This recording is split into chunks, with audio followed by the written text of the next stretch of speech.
Bienvenidos, esto es Homo Optimus, una producción de Total Sapiens para todos ustedes. Mi nombre es Sergio Anaya y el tema de hoy es acerca de la posibilidad de que cierren 30.000 micro, pequeñas y medianas empresas si no se reactiva la economía nacional. Esto de acuerdo a una nota publicada por El Economista y que pues vamos a comentar para todos ustedes en qué coincidimos, en qué no, por qué, cuál es la razón de que este líder empresarial esté dando este tipo de declaraciones en estas fechas.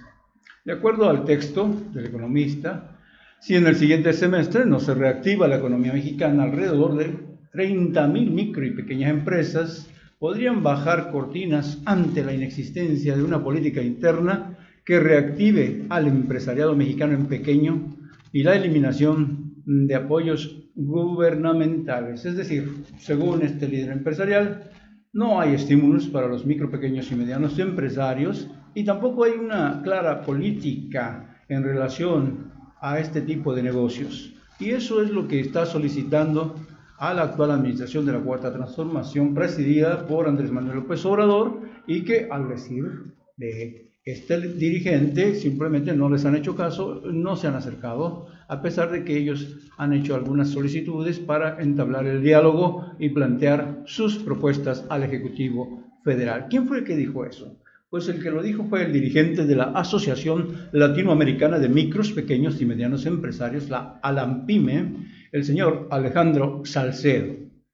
Esta organización empresarial asentada en México reclamó al presidente Andrés Manuel López Obrador la desaparición de programas de financiamiento y apoyos a las micro, pequeñas y medianas empresas. Alejandro Salcedo pugnó por centrar el apoyo en la micro y pequeña empresa. ¿Por qué?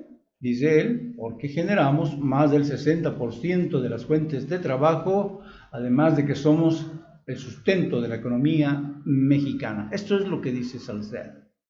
La cuestión aquí es que los recursos, si le fueran asignados, realmente se entregarían a los microempresarios y no a este tipo de organizaciones, pues como ha sucedido antes en otros precisamente gobiernos o como se ha visto a través de los sindicatos, ya sea patronales, ya sea de trabajadores y en esos casos, o de campesinos, y en esos casos se ha visto que muchas veces el dinero va a parar a unas cuantas manos y los trabajadores y los productores y los microempresarios pues solamente ven pasar el dinero a las manos de sus dirigentes. Ese es el punto central, creo yo, de esta cuestión, de este reclamo que ahora viene por parte de los micro, pequeños y medianos empresarios. Para el líder empresarial, de acuerdo al texto, urge que se presenten los programas y esquemas de financiamiento que necesitan para crecer y que se presenten cuáles son las reglas de operación de los más de 600 programas federales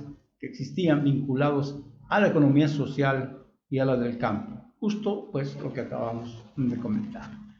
No obstante, concuerdo con la ALAMPYME en que los 10 empresarios más grandes y más poderosos del país no pueden dar el soporte económico ni podrán generar los más de 1 millón de empleos anualmente que el país necesita y mucho menos impulsarán el crecimiento de 4% anual que fue manifestado por el ahora presidente durante la campaña electoral. Esa es la realidad. El hecho de que se reúna con los grandes empresarios no garantiza un crecimiento real para México, por lo menos no en los porcentajes que serían muy deseables para poder recuperar la economía nacional, la economía de los hogares de las familias mexicanas. Y, por supuesto, la economía de las empresas y que no estén dependiendo de qué negocios turbios pudieran realizar con los gobiernos en turno, ya sea federales, estatales o municipales. Ese es el asunto a dilucidar en la actual administración.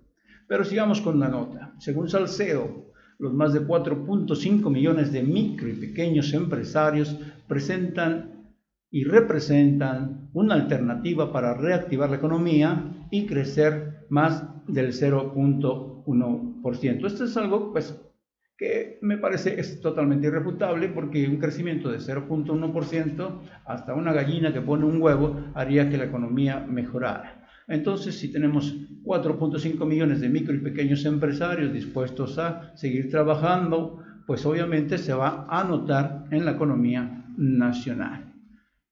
La ANPIM solicitó al jefe de la Nación una reunión para darle a conocer las necesidades del sector y presentarle proyectos para reactivar la economía interna del país sin que, dice él, hasta la fecha hayan tenido una respuesta ni verbal ni escrita.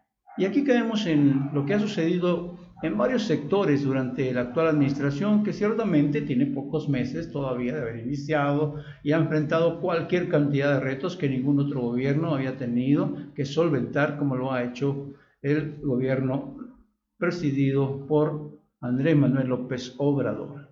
Sin embargo, tenemos que ser insistentes y decir que la 4T, la cuarta transformación, tendría que responder afirmativa o negativamente y no dejar al garete a los microempresarios, ya sea a través de sus organizaciones o mediante alguna alternativa que plantee, como lo ha hecho el presidente respecto a otros sectores. Pero dejarlos sin respuesta creo que no es ni la mejor vía, y sí una vía que puede destinar al fracaso de cualquier disposición de carácter económico que pretenda el presidente. Cabe mencionar que el mercado interno se ha visto afectado por el repunte de la inseguridad y la desaceleración de los motores económicos, según lo que enfatiza el propio Alejandro Salcedo, líder de la ANPIM. Pues no es difícil coincidir con él en este aspecto de que hay una desaceleración económica, de que la inseguridad ha repuntado. Habría sí que enfatizar cuáles han sido los motivos de que esta situación se esté dando de esa manera. Pero no es motivo en este momento de análisis y ya lo hemos visto en otras ocasiones y lo veremos seguramente en otros comentarios, pero vamos a centrarnos en esto que está solicitando la ANPIM. Claridad en las políticas económicas y la apertura de la cartera, que se les destinen recursos a los micro, pequeños y medianos empresarios para que puedan seguir trabajando y no se vean obligados a cerrar estas fuentes de trabajo, estas fuentes productivas y que apoyan la economía nacional y el Producto Interno Bruto. Ante esta situación, el dirigente empresarial, pues ciertamente mostró un total desacuerdo con las posturas del gobierno federal en relación a las micro, pequeñas y medianas empresas, y desde este punto de vista, desde el punto de vista de que no tienen los fondos que solían tener, pues es justo que lo pidan, que reclamen. Lo que tendríamos que analizar nosotros como ciudadanos es si el reclamo es justo, entonces, y además, si el dinero que se les llega a asignar, pues se va a hacer llegar a las bases, a los productores, a los empresarios, o se va a quedar en las élites microempresariales. Ese es el asunto de fondo. Yo les agradezco su atención y les recuerdo que estamos en Facebook como Total Sapiens, en Twitter como Total-Sapiens y nuestra página web donde usted puede consultar esta y otras informaciones, www.totalsapiens.com. Hasta mañana.